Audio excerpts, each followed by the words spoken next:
I'm a lifeguard. There's someone who won't get out of the deep end of the pool. The storm clouds had been rolling in for 20 minutes now. A dark, angry gray.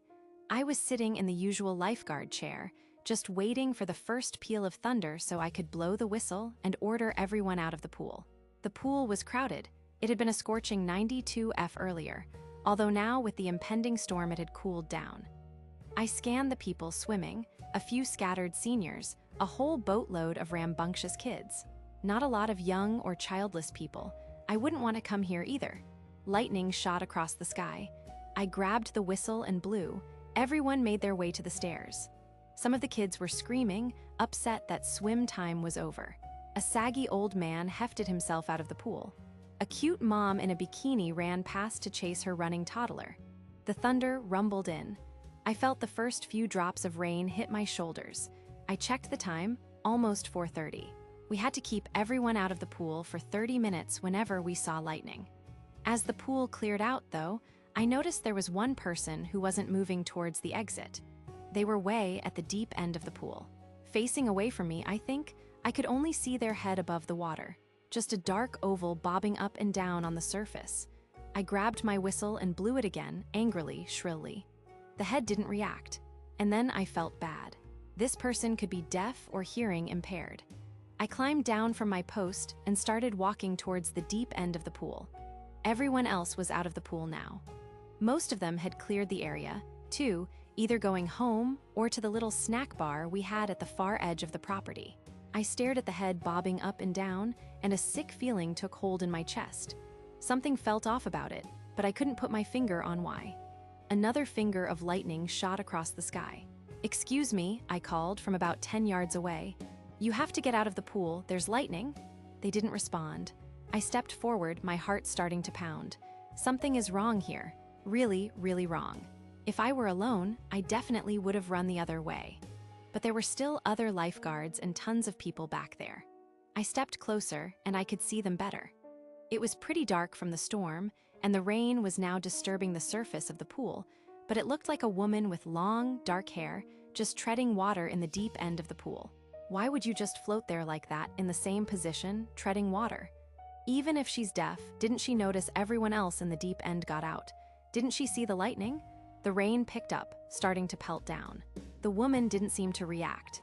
As I got closer, I could make out her soaking wet hair, melting into the pool like she'd just dunked her head in. I could see her pale shoulders poking above the water. Wait, unless she was wearing a pale beige bathing suit, she was naked under the water. Okay, this is bad, really bad. I stopped and turned around to call out to Drew, the other lifeguard on duty. But when I turned, I froze. The entire pool area was empty. Not only empty, abandoned. The umbrellas were grayish and tattered. The wooden picnic tables were splintering. Even the pool water was murky green, darkening to black beneath the surface. What the hell? I must be dreaming. This can't be real. This can't. A splash made me turn back towards the woman. I looked up to see that she'd disappeared. Just a roiling, turbulent spot of water where she'd just been. What? Where'd she go? I immediately jumped away from the edge of the pool in case she was coming towards me, but I didn't see her anywhere. I scanned the murky water, but it was impossible to see into it. Fuck this. I'm going home. I broke into a run towards the pool entrance. That's when I saw her. She was climbing out of the pool, taking the steps, one by one, at the shallow end. Her dark hair trailed all the way to her rear.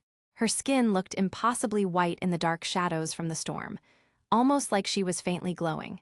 She turned and slowly started making her way towards me. What do? I could try to run past her. There wasn't much space between her and the fence, though. I could run the other way around the pool and to the exit, but she'd just turn around and intercept me. And where is everyone? She was a little closer now. I could make out the 2 black dots of her eyes on her face. They were too dark, like her eyes were pure black, or like she just had hollow pits where her eyes should have been. I couldn't tell. I ran over to the fence. I stuck my foot in the chain link and began to climb. I could only do it because I wasn't wearing shoes, manipulating my toes through the gaps. I got halfway up and glanced back. Oh no, she was so much closer than I would have expected. Only about 15 feet away. She was naked and pale and bluish, like she'd drowned in the water. Her face was gaunt, her mouth hung open, and her eyes were pure black. I scrambled up the fence. A cold hand locked onto my ankle. I didn't look down. I couldn't. I knew it was her hand, yanking me back. I kicked and screamed. "Let me go." I think my fear delighted her. I heard a little ch sound escape from her lips, as if she were laughing but didn't quite know how. I kicked as hard as I could. I felt her fingernails claw into my ankle, but then I was free, and I scrambled the rest of the way up the fence. I plummeted to the ground. My body hit hard. I lay there for a second, gasping for breath. When I opened my eyes, the sounds of the pool returned. I sat up and noticed I was still on the pool side of the fence, but all the people were back. The pool was clear. The storm was passing now, warm sunlight starting to brighten the shadows. "Hey man, you okay?"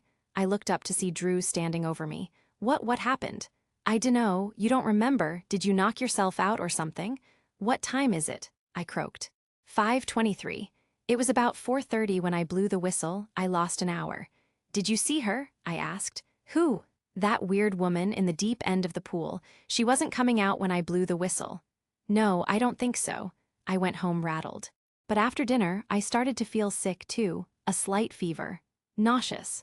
I chalked it up to nerves, but it got worse and worse and worse, until I was crouched over the toilet, gagging and retching. I'd thrown up everything and I was still retching, my entire body convulsing. Just when I thought I couldn't take it anymore, something shot out of my mouth and plopped into the toilet. A tangled clump of long, black hair.